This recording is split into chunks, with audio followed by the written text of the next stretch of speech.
This is where we thought it was over. Not just for the boat, but for everything.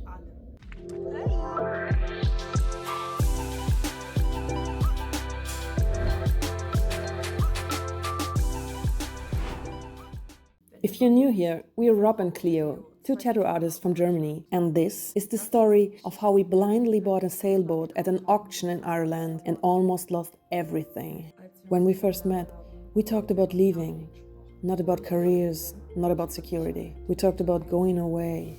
Rob said, "One day I'm going to buy a sailboat." I said, "Worst case, I'll just get a van." It wasn't really a plan, it was just a feeling. Many years later, Rob found an online auction, a sailboat in Ireland.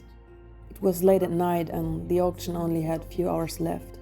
No time for doubts. He won the auction. We flew to Ireland, and when we arrived, we were completely shocked. Mold everywhere, rust, everything was broken. Later we found out that the pictures in the auction were 5 years old. It was a scam. We called our lawyer. He said we had no chance. 12,000 euros just gone. At that moment, we could have flown back to Germany and said, okay, we made a mistake, but we didn't.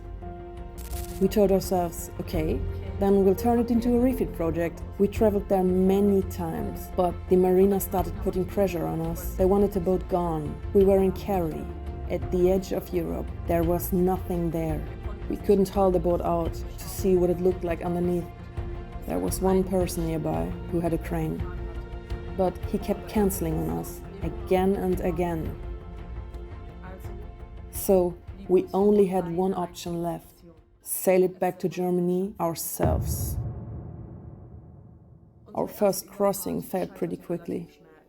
We didn't have enough fuel on board and the weather got worse. So we aborted and docked in another part of Ireland. For the first time in our lives, we docked a boat by ourselves, with shaking hands. So we went back to Germany. A few months later, we wanted to try again. So Rob went to Ireland with two friends. This time, they tried to sail it back to Germany. They waited for the right weather and set off.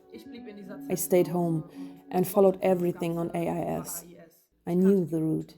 One evening, I looked at my phone and suddenly the route didn't match anymore. And I panicked. Real panic. They had no radio contact, nothing. Everything was silent. Half a day later, they called me. They told me that they had run into a storm that appeared suddenly. Within minutes, their mainsail had torn and the engine had failed. In the end, the Coast Guard rescued them. One day later, they were towed into a harbor. It was a tidal harbor, a really extreme one.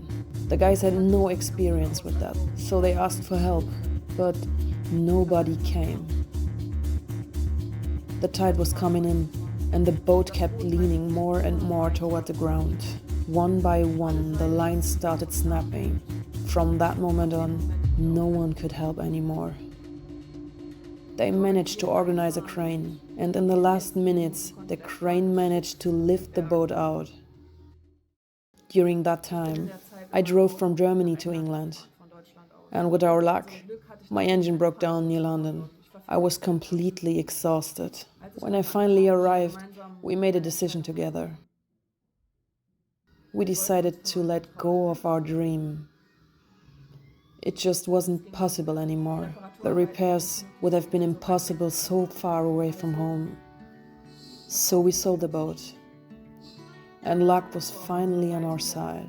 Someone contacted us who wanted the boat from the exact same place where we were. And we got back our original purchase price. But this is not the end. This is just the beginning. And a small disclaimer. This is the English channel of our main channel, TatVenture.